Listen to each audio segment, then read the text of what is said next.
మహబూబాబాద్ పట్టణంలోని ధర్నా చౌక్ వద్ద సిపిఐ నాయకులు ధర్నా నిర్వహించారు. ఇందులో భాగంగా కేంద్ర ప్రభుత్వానికి వ్యతిరేకంగా నినాదాలు చేశారు. బీజేపీ ప్రభుత్వం 10 ఏళ్లుగా అధికారంలో ఉంటూ నిరుపేద ప్రజల నడ్డి విరుస్తుందని సిపిఐ జిల్లా సహాయ కార్యదర్శి విజయసారథి అన్నారు. నిత్యావసర సరుకులపై ధరలు పెంచుతూ సామాన్య ప్రజలను ఇబ్బందులకు గురిచేస్తున్నారన్నారు. అలాగే వక్ఫ్ బోర్డు చట్టాన్ని తీసుకువచ్చి ముస్లింల భూములను లాక్కొని ఆదాని అంబానీలకు అప్పజెప్పేందుకు మోడీ ప్రభుత్వం చూస్తుందని ఆరోపించారు. కేంద్ర ప్రభుత్వం ప్రజలపై పెంచిన భారాలను తగ్గించేంత వరకు సిపిఐ పోరాటాలు చేస్తుంటుందని స్పష్టం చేశారు.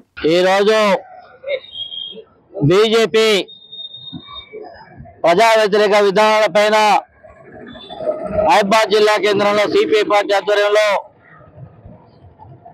ధర్నా నిర్వహిస్తా ఉన్నాం. ప్రధానంగా బీజేపీ అధికారంలోకి వచ్చిన తర్వాత 10 ఏళ్ల కాలంలో నిత్యావసర సరుకుల ధరలు ఇబ్బడి ముబ్బడిగా పెరిగాయి. అదేవిధంగా మార్కెట్ మీద కంట్రోల్ లేదు. నియంత్రణ ఎత్తివేయడం వల్ల నిత్యావసర సరుకులు ధరలు విపరీతంగా పెరిగాయి.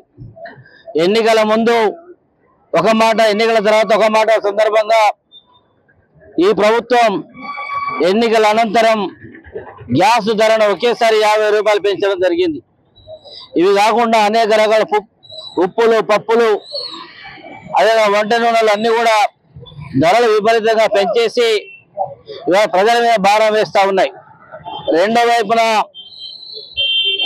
పార్లమెంటు సమావేశాలు జరిగిన ప్రతిసారి సంస్కరణల పేరుతోటి ప్రజలకు వ్యతిరేకమైనటువంటి అనేక చట్టాలను తీసుకొస్తా ఉన్నారు. నల్ల చట్టాలను తీసుకొచ్చారు. వ్యవసాయ 3 చట్టాలు నల్ల చట్టాలు రైతుకు వ్యతిరేకంగా తీసుకొచ్చారు. ఆ తర్వాత పెన్షన్దారులకు వ్యతిరేకంగా చట్టం తీసుకొచ్చారు. ద్రవ్య బిల్లు పేరుతోటి ఇంకా అనేక రకాలుగా చట్టాలు తీసుకొస్తున్నారు. అందులో భాగంగానే ఈ మధ్య కాలంలో వక్ఫ్ బోర్డు సంబంధించినటువంటి ఆస్తులపైన వక్ఫ్ చట్ట సవరణ బిల్లును తీసుకొచ్చారు. ఈ చట్ట సవరణ బిల్లులో ప్రధానంగా ముస్లింలకు సంబంధించినటువంటి వక్ఫ్ ఆస్తులన్నీ కూడా 1913 నుండి నేటి వరకు వక్ఫ్ ఆధీనంలో ఉన్నాయి.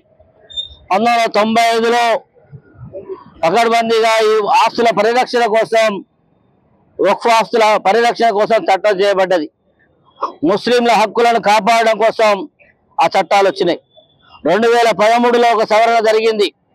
ఈ సవరణ కూడా వక్ఫ్ ఆస్తుల పరిరక్షణ కోసమే ఈ సవరణ జరిగింది. కానీ 2025లో జరిగినటువంటి చట్ట సవరణ ప్రధానంగా ఈ దేశంలో ఉండబడినటువంటి మైనార్టీ వర్గాలకు రాజ్యాంగం ద్వారా ప్రసాదించినటువంటి హక్కులు లేకుండా చేయడం కోసం, అదేవిధంగా రాజ్యాంగంలో ఉన్నది మనందరికీ తెలుసు, మత విశ్వాసాలు, ఆచారాలు, వాళ్ళ యొక్క మత ప్రచారం లేదా వారికి సంబంధించిన ధార్మిక సంస్థలను వారు నడుపుకోవడం అనేటువంటిది రాజ్యాంగం ద్వారా కల్పించబడినటువంటి హక్కు. కానీ అందుకు భిన్నంగా ఇవాళ వక్ఫ్ చట్ట సవరణలో ఆ బోర్డు మెంబర్గా ఉండేటువంటి వాళ్ళను అన్య మతస్థుల్ని పెట్టుకోవడానికి అనుకూలంగా చట్ట సవరణ చేశారు.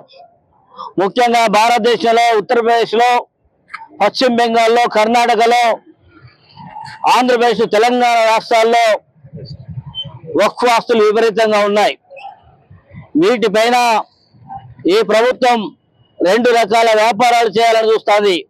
ఒకటి, ఓటును ఈ యొక్క ముస్లింలను అణిచివేస్తున్నటువంటి భాగంగా హిందువులను ఏకం చేసి ఒక ఓటును సాధించుకోవడం అనేది ఒక ప్రక్రియ అయితే, రెండవది ఈ ఆస్తులన్నీ కూడా రేపు రాబోయేటువంటి కాలంలో కార్పొరేట్ శక్తులకు కట్టబెట్టడం కోసం ఈ బిల్లును తీసుకొస్తా ఉన్నారు. ఇవాళ ఇది కాకుండా రాబోయేటువంటి కాలంలో ఇంకా కేథలిక్ చర్చిల పైన కూడా పడబోతా ఉన్నారు. కాబట్టి ఈ బిల్లును దేశవ్యాప్తంగా ముస్లింలే కాదు లౌకిక శక్తులన్నీ కూడా వ్యతిరేకిస్తున్నాయి. ముఖ్యంగా పార్లమెంట్ లో సిపిఐ సభ్యులు ఈ యొక్క వక్ఫ్ బిల్లుకు వ్యతిరేకంగా 13,000 పాటు నిరసనలో పాల్గొన్నారు. ఈ నిరసనల అనంతరం కూడా ప్రభుత్వం దొడ్డిదారిన పక్కనే ఉన్నటువంటి ఆంధ్రప్రదేశ్ ముఖ్యమంత్రి ఆయన యొక్క పార్టీ మద్దతుతో, బీహార్లో నితీష్ కుమార్ మద్దతుతో ఈ చట్టాన్ని ఇవాళ పార్లమెంట్లో పాస్ చేసుకోగలిగారు. కానీ సుప్రీంకోర్టుకు వెళ్ళిన తర్వాత సుప్రీంకోర్టు ధర్మాసనం ఇవాళ చెప్తా ఉన్నది, ఏమని చెప్తా ఉన్నది, మీరు అన్ని మతస్థులను అందులో చేర్చాలని చెప్పి ప్రయత్నం చేస్తా ఉన్నారు. అదేవిధంగా ఇతర సంస్థలు, ధార్మిక సంస్థల్ని కూడా అదే పద్ధతిలో అన్ని మతస్థులకు అనుమతిస్తారని చెప్పి ఒకే ఒక ప్రశ్న వేస్తే సమాధానం చెప్పడానికి కేంద్రం దగ్గర సమాధానం లేదు. అందుకనే ఈ బిల్లు ప్రజా వ్యతిరేకమైనది, మత స్వేచ్ఛకు భంగం కలిగించేది, ఇవాళ మతాల మధ్యన కులాల మధ్య చిచ్చు పెట్టే బిల్లు కాబట్టి దీన్ని వ్యతిరేకిస్తూ విరమించుకోవాలని చెప్పి ఆందోళన చేస్తా ఉన్నాం. ఈ ఆందోళన ఇవాళ ఆగదు.